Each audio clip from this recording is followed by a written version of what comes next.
সুপ্রিয় শিক্ষার্থীবৃন্দ, কেমন আছো তোমরা সবাই? আজ আমি তোমাদের মাঝে হাজির হয়েছি নবম দশম শ্রেণীর উচ্চতর গণিত বিষয় নিয়ে। আমাদের আজকের বিষয়বস্তু হলো ত্রয়োদশ অধ্যায়ের অনুশীলনী 13। এই অনুশীলনী 13 আমরা 11 নম্বর সমস্যাটা সমাধান করব। 11 নম্বর সমস্যাটা কি আছে একটু আগে পড়ে নেই দেয়, তাই না? দেখো লিখছে কি, একটি সমবৃত্ত ভূমি কোণক, এই কোণকের উচ্চতা হচ্ছে 8 সেন্টিমিটার, ভূমির ব্যাসার্ধ 6 সেন্টিমিটার হলে এর সমগ্র তলের ক্ষেত্রফল ও আয়তন নির্ণয় করো। সমবৃত্ত ভূমি কোণক চিনতে পারো তোমরা? সমবৃত্ত ভূমি কোণক কাকে বলে? কোণকটা কি? কোণকটা হচ্ছে, তোমরা সমকোণী ত্রিভুজ চেনো না?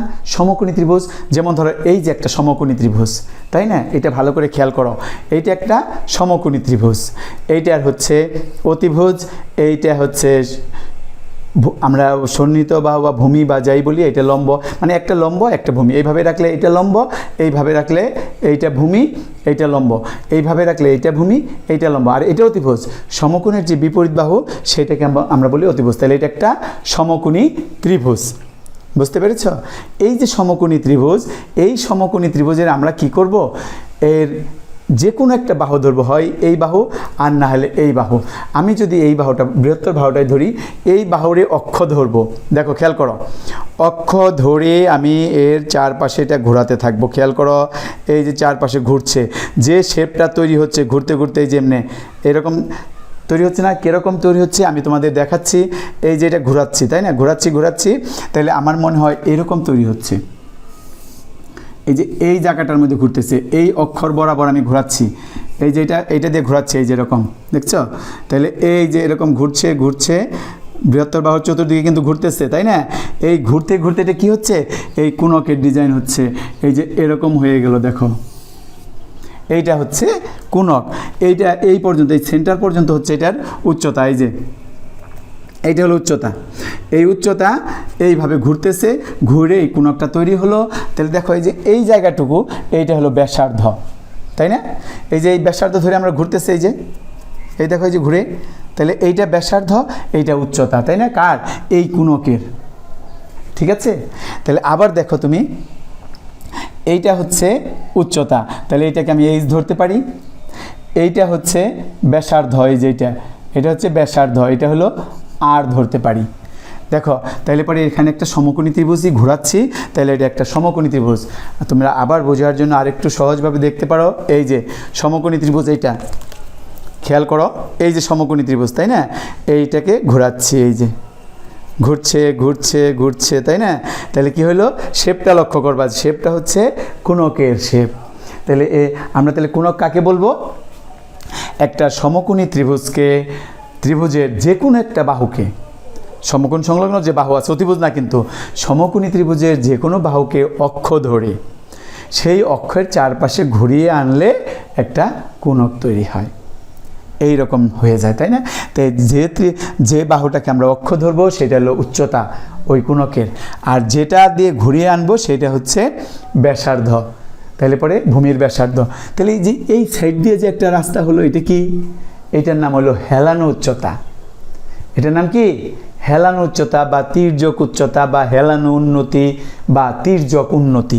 এইটাকে আমরা প্রকাশ করি এল দ্বারা।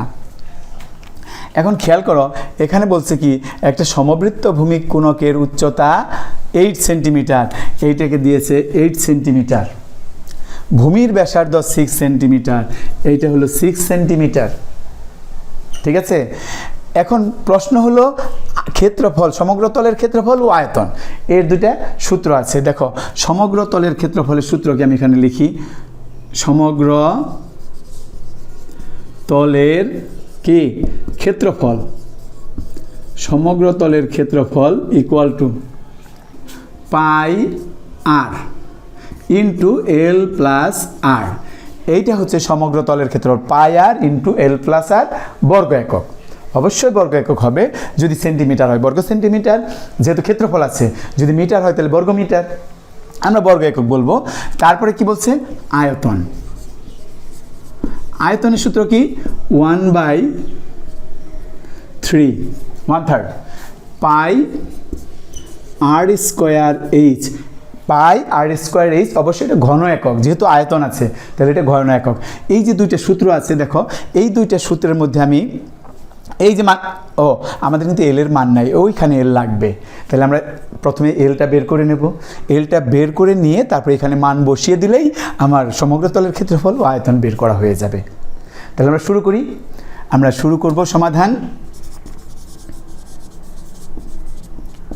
তারপর একটা কথা, আমার এই চ্যানেলটা যদি তোমরা সাবস্ক্রাইব করে না থাকো তাহলে এখনই সাবস্ক্রাইব করে নাও, আর পাশে থাকা বেল আইকনটি বাজিয়ে দাও। বেল আইকনটি বাজিয়ে দিলে কি হবে জানো, যখনই আমি ভিডিও আপলোড করব সাথে সাথে তোমরা তার নোটিফিকেশন পেয়ে যাবে। আর শেয়ার করো, তোমাদের বন্ধুবান্ধবদের কিন্তু এটা দেখার দরকার আছে। ঠিক আছে, তাহলে পরে আমরা সমাধান শুরু করি।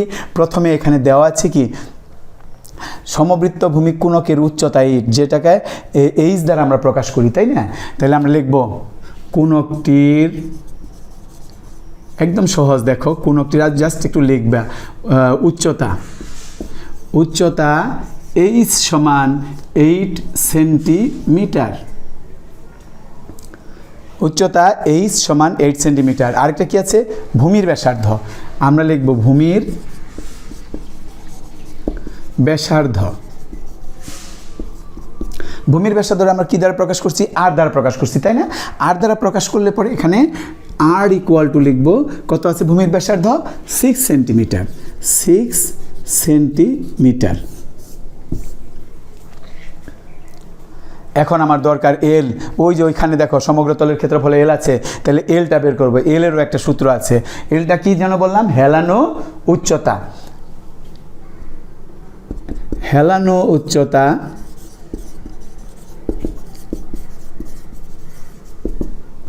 এল সমান, এটা সূত্র হলো √h² প্লাস r²। এটা কিভাবে হয়, এই যে এইখানে দেখো, এইটা কিন্তু সমকোণী ত্রিভুজ আমরা ঘুরাইছিলাম, তাই না? এই সমকোণী ত্রিভুজটা চতুর্দিকে ঘুরাইছি। তাহলে সমকোণী ত্রিভুজ যে ঘুরাইলাম, এখানে এইটা হচ্ছে উচ্চতা, লম্ব, এইটা ভূমি। লম্ব স্কোয়ার প্লাস ভূমি স্কোয়ার সমান অতিভুজ স্কোয়ার, আমরা পিথাগোরাসের উপপাদ্য থেকে পেয়েছি। তাহলে সেইখানে আমরা এখানে এরকম পেতে পারি, এল স্কোয়ার সমান h² প্লাস r²। এটা হলো পিথাগোরাসের উপপাদ্য থেকে এই সমকোণী ত্রিভুজের লেখা যায়। সেই হিসাবে এল এর মান হচ্ছে √ওভার করে দিলে √h² প্লাস r²। এখন তুমি এখানে এই যে মানগুলো আছে এটা বসিয়ে দাও। 8² প্লাস 6², এখানে আমরা সেন্টিমিটার লিখব। √64, এখানে 36 সেন্টিমিটার। √100 সেন্টিমিটার। এখানে 164 এবং 36 যোগ করে দিচ্ছি। এরপরে 100কে √ওভার করলে হয় 10। এই 10 সেন্টিমিটার হলো হেলানো উচ্চতা। এখন তুমি এই যে সূত্র লেখো, সমগ্র তলের ক্ষেত্রফল। তাহলে আমরা লিখব কি, সুতরাং কোণকটির সমগ্র তলের ক্ষেত্রফল ইকুয়াল টু, সূত্রটা লিখব। সূত্রটা কি আছে, এই যে পাই আর ইন্টু এল প্লাস আর। পাই আর ইন্টু এল প্লাস আর। তাহলে এখন আমরা কি করব, পায়ের মান জানা আছে। পায়ের মান কি তোমরা জানো? পায়ের মান হচ্ছে 3.1416। তাহলে আমরা লিখে দেব 3.1416 গুণ আর এর মান কত আছে, আর এর মান হচ্ছে হলো 6, দিয়ে দেবো এখানে 6 গুণ এল এর মান কত আছে, ব্র্যাকেট দিয়ে লিখতে হবে। এল এর মান হচ্ছে 10, এই যে এইমাত্র বের করলাম, আর এর মান আছে 6। এখানে লিখবো আমরা হলো কত, বর্গ সেন্টিমিটার। কেন বর্গ সেন্টিমিটার লিখবো, ক্ষেত্রফল বর্গ সেন্টিমিটার হয়। আর এখানে দেখতেই দেখা যাচ্ছে, দেখো 6 সেন্টিমিটার আছে আর এখানে 16 সেন্টিমিটার আছে, দুইটা বর্গ সেন্টিমিটার হবে। সেন্টিমিটার গুণ করলে 3.1416 এইভাবে রাখবো। এটা আমরা এখন গুণ করলে পারতাম, এই যে 6 দিয়ে গুণ করলাম না, আমরা এইটা দুইটা যোগ করে দিলাম, 16 হলো। এখন একবারে সবগুলা গুণ করে দেবো। তুমি একবারে সবগুলা গুণ করে দাও। তোমার ক্যালকুলেটর আছে, তুমি ক্যালকুলেটরে কি করবা, এইটা লিখবা 3.1416 লিখবা, লিখে গুণ চিহ্ন দিয়ে 6 লিখবা, গুণ চিহ্ন দিয়ে 16 লিখবা, তারপর ইকুয়াল টু দিবা, বাস হয়ে যাবে। করেছো গুণ? তাহলে দেখো এটা হয়েছে 3015936 বর্গ সেন্টিমিটার। তোমরা এটা গুণ করে দেখো, হয়ে গেছে কিন্তু আমাদের সমগ্র তলের ক্ষেত্রফল হয়ে গেল। এরপরে আমরা বের করব কোনটা? আয়তন। আমরা লিখব আয়তন এবং আয়তন সমান, এই যে সূত্রটা লিখব 1/3 পাই আর স্কোয়ার এইচ।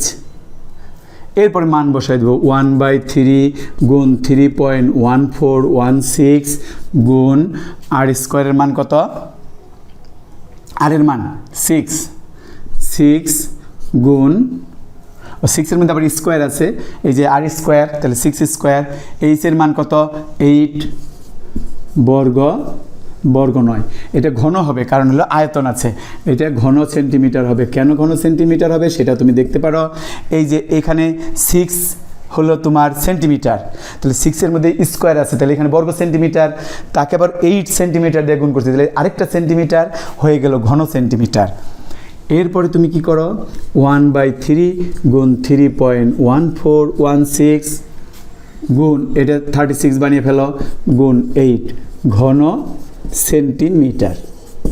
দেখো এই 3 দিয়ে কিন্তু এই 36কে কাটা যায়, এই 3 দিয়ে এটাকে কাটলে 12 হয়। তাহলে 3 এখন রইল কি? এখন রইল 3.1416 গুণ 12 গুণ 8 ঘন সেন্টিমিটার। এখন এটা গুণ করে দাও, ওই আগের মতো করে তুমি ক্যালকুলেটর হাতে নাও, তুমি লেখো 3.1416 গুণ চিহ্ন দিয়ে লেখো 12 গুণ চিহ্ন দিয়ে লেখো 8, তারপর ইকুয়াল টু দাও। দেখো কি হচ্ছে বলো? 301.5936, তাই তো? ঘন সেন্টিমিটার। এই যে এটা আমাদের হয়ে গেল, তাহলে তুলে ফেলো। তাহলে আজকে এই পর্যন্তই থাক, পরবর্তী ক্লাসে আবার দেখা হবে। সেই পর্যন্ত তোমরা ভালো থেকো, আর আমার এই ভিডিওটা সম্পূর্ণ দেখার জন্য তোমাদের সবাইকে ধন্যবাদ।